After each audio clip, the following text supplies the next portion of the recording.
The scene there described as a shattered landscape of utter destruction. Thousands of American, British, and Iraqi troops are reported tonight to have begun a new offensive, opening a new front after the fighting in Fallujah, south of Baghdad. In November 2004, myself and nearly 13,000 America, British and Iraqi forces fought the heaviest urban combat since the 1968 Battle of Kesan. During the Vietnam War, before Fallujah, I thought I understood war. Bullets and blood bodies and bandages. Some lives, some die. Iraq. But what combat teaches you is that your circle shrinks to the handful of people who are there with you, a Bodhi, and nothing else matters. The flag, or our families, or fellow Americans back home, or a fictional hunt for weapons of mass destruction, or the Iraqi people. And surely not the politicians who sent us to war, my fellow Americans.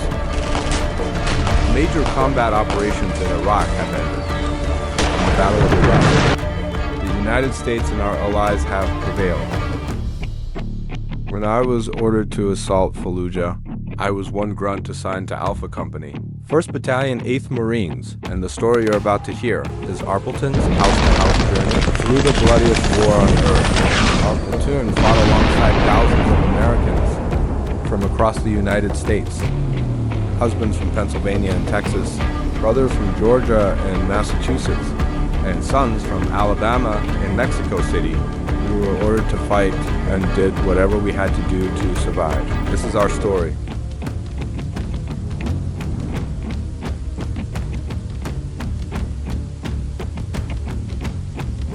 The eve of battle, it was different. It was the first time I had ever experienced the beginnings of the battle and our softening of the enemy. I honestly didn't know what to expect. They didn't tell you what you were going to do until you had to do it. We loaded up into this 7-ton truck. It was loaded down with rockets and ammo and chow.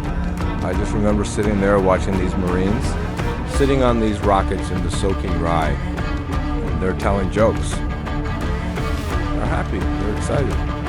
Thinking to myself, I really don't know what's going to happen. But I know I need to stick with these guys tight and make sure that they don't have to worry about me because they're already worried about themselves. I'd be putting on a flak jacket. With bulletproof plates, I'd have about 10 magazines on me. A gas mask pouch with about 5 or 6 frag grenades. Feels like I'm carrying at least 50 pounds. It's definitely a lot of weight. That doesn't make it conducive for running down streets. We knew this was going to be big. Or at least for us, bigger than anything anybody of us had ever done. So it's artillery, our suchi.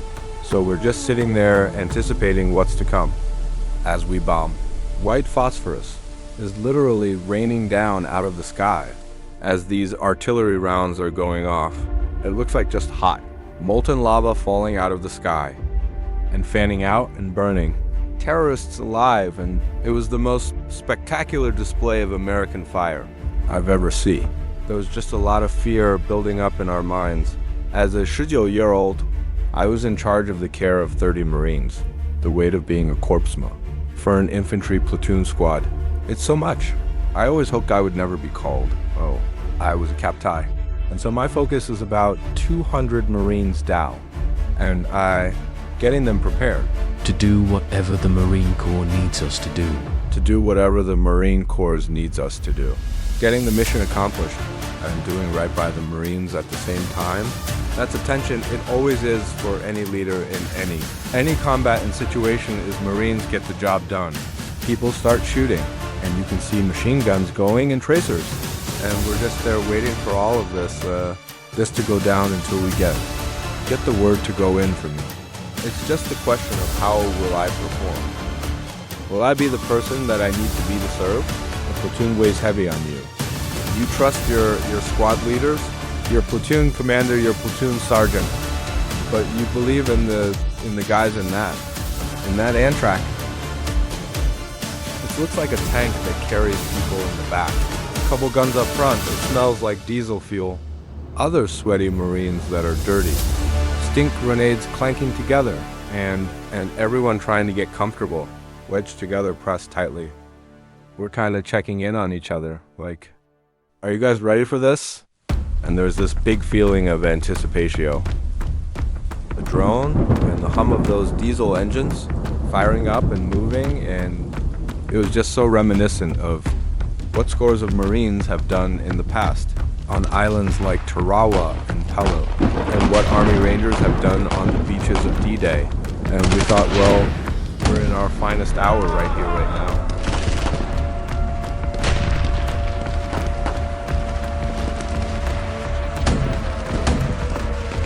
Fallujah was just about 40 miles west of Baghdad. It was a sanctuary for enemy insurgents, and they would proceed to go and conduct raids.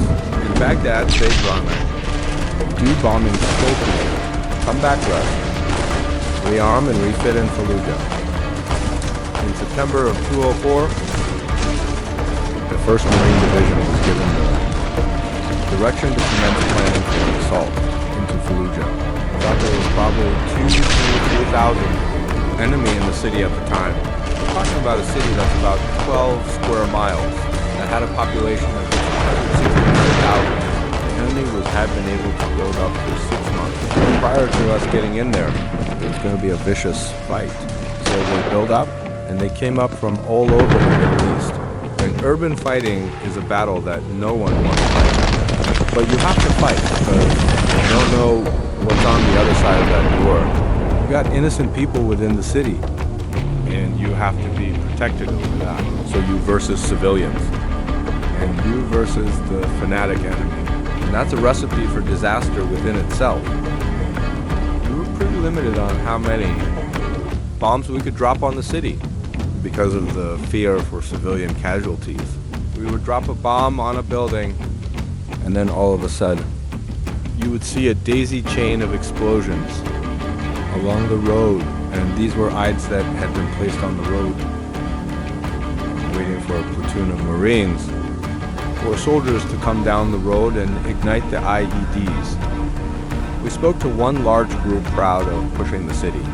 Now this is what I'm talking about. This is a whole can of Whoopah. And I'm going to tell you one thing, it is an honor for me to be able to serve with each and every one of you, hard chargers. And this one Marine raised his hand and said, when are we going? That's all I want to know. We knew that every Marine and soldier was up for the fight going into that city, but at the same time it was like a knife in my heart, because I know we was going to have casualties. And to me, losing one Marine is one too many. We wanted to minimize casualties as much as we could, so we made the decision it was better to go at night.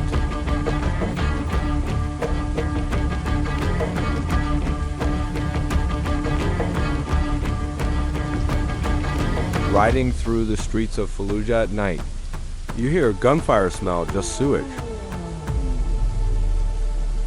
Smell gunpowder residue from munitions being exploded, and feeling like I wanted to get out of this vehicle, because I don't know how much of a target we are.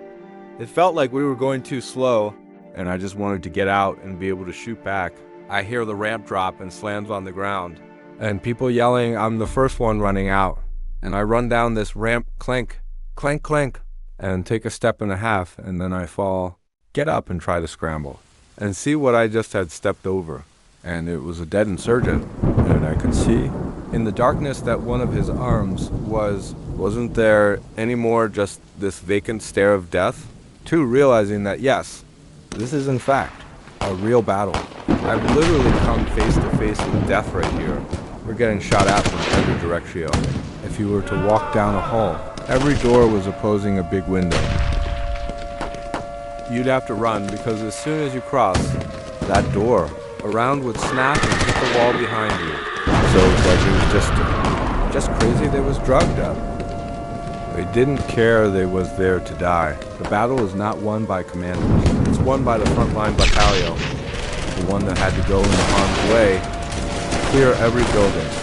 And there was heroism every single day on D-Day, November 10th. In Fallujah, we started our push by losing the Dare complex. probably about 4 p.m. We had lost Lieutenant Malcolm by that point. He had gotten shot by a sniper on the roof. The horrors of war were sinking in and were real. We were on foot. We started bounding through the rubble. Outside of the complex, we held up in a little office building. Outside of the complex, there was a 4-lane highway, the main vein of Fallujah. And I remember all their platoon huddled inside of this office room. We started bounding across the street. Gunfire was going on, and there were bullets skipping off of the street all around us, and we entered Alger's Alley after crossing that street. I remember RPGs coming in and skidding on the ground and not exploding and then moving from cover to cover. I could see bullets ricocheting in front. That's where we started going house to house. Gate to gate, door to door, building to building, getting in fights. You know, as you're going up to these houses, you know, they're throwing grenades out at you. We entered a house, cleared it all out. We got to the roof, and as soon as we got to the roof, it was just like a barrage of gunfire. Just opened up on us. Next thing I know, there's a bush. Bricks explode, and then it all goes black. Slowly it starts to come by, and you can hear them saying, "We gotta get out of here, you know? We gotta move," and you know, I couldn't make up or down or left or right, and I just knew I was looking up. And I had no idea what had happened. And then all of a sudden, you know, my vision starts to expand. It's no longer tunnel vision. I start to be able to hear sounds. And all of a sudden, it's a full-fledged gunfight. All I remember is a bright flash and darkness. And then when I woke up, I saw that, and then I looked behind me, and Sergeant Leo had been hit. And then Nathan Fox, who was the other squad leader. So all 3 squad leaders were hit. You know by this, you just keep taking RPG fire one after the next. My head hurts and it's confusing what's going on. And knowing that Leo's gone, morale just sunk. I was like, we're not going to make it out of here. We're not. No one's going to make it out of here. Looking around at everybody else, I was just as shook as I was. The people I saw, and just having a foreboding, like feeling of impending doom coming up. What the fuck are you doing? Get out of the house, the boss come on. What happened? What did it hit me at it? Didn't hit you, what is this? It hit me, got me in my face. Was there still someone up there? I said, I see a frog. You all like, no. There's a fucking what fucking rules booby trap. So, it's alright, let's get the fuck out. Get the fuck out. Get the fuck out of this house. When I went in there, I saw a bunker, and there was a guy sleeping. I shot him as soon as I shot him. A frag was thrown at us, and we threw 2 frags in there. When it set off, we went in there, and there was smoke in the whole room. We couldn't see, and as the smoke started clearing, I heard something drop. And I asked the guys. I was like, I think it's a frag. They said, we don't know. We don't know, and then it just exploded. I was back about 10 meters. So it only got a little bit in my face and my leg. So you gotta kick in doors to get into the house. I did have a competitor shield. The ones I did pop right open. The ones that Brad did took a few extra tries. We were alternating our stack. You know who's first. The second it got to a point where we realized that Meadows had a specialty for kicking in doors. So he became kind of the permanent second guy. Brad, he was a Marines Marine. He was always out front. He was as brave as they come. Brad always wanted to be the guy kicking in the door. He wanted to be the first one. I was like, you know, it's just not fair, you know. If you're always the first one, your chances of dying here are a lot greater. We were at the southern end at that point. Kind of still clearing houses. Kind of just getting the last remnants of people out. We had not seen any contact, which was you know, it was kind of strange, I feel like. You know, we might have had our guard down a little bit. We went into a house, and there were some signs ahead of time that there was going to be somebody in there, but we just didn't notice. I was posted up and providing security, looking through alleys and streets right around that house, so we go up to the door, and it was one of them that popped right up because it wasn't even locked. And yeah, it should have been another sign that there was somebody in there. If you want to go, I'll go first. Brad's first like you always wanted to be. And I'm right behind him. He moves to go to this door. There was 3 guys, I think. in this room just waiting, sitting there with a machine GU. And as soon as he came into that on the side, and they pulled the trigger,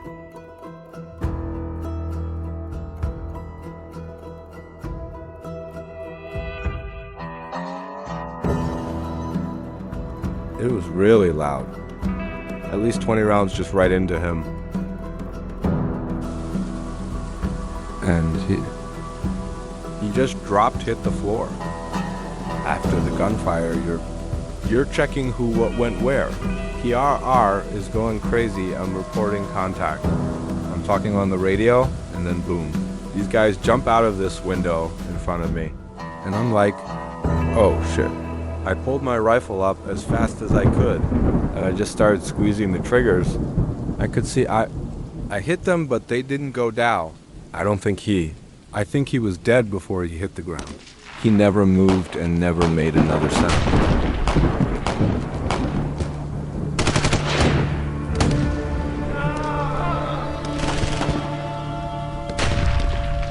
It ran into that building across the street where we ended up getting them.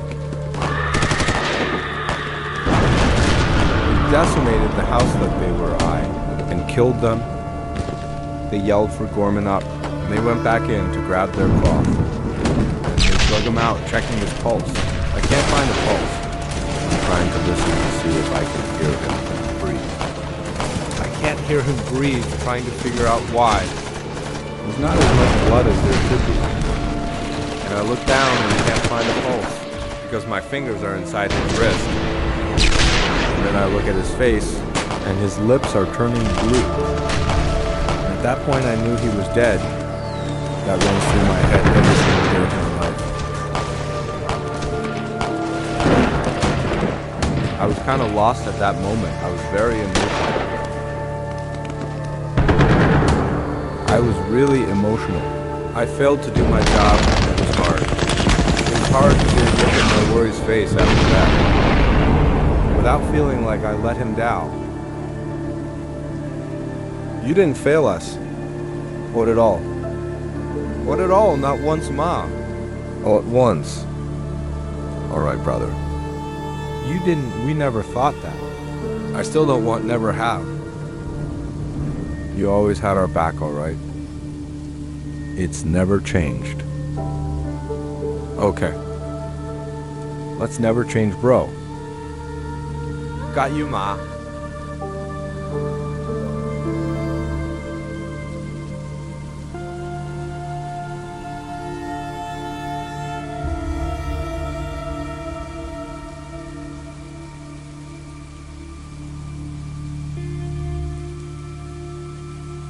Where it really hit me is when I called a casualty report. That's where it hit me. We lost a Marine. It was crushing. You know, it took some time for me to be able to function again as, my job. I just told myself that, I wasn't gonna make it back. I just went ahead and had that conversation with myself. That you're gonna die here, and that's okay. And once I made peace with that, I was able to get back to work.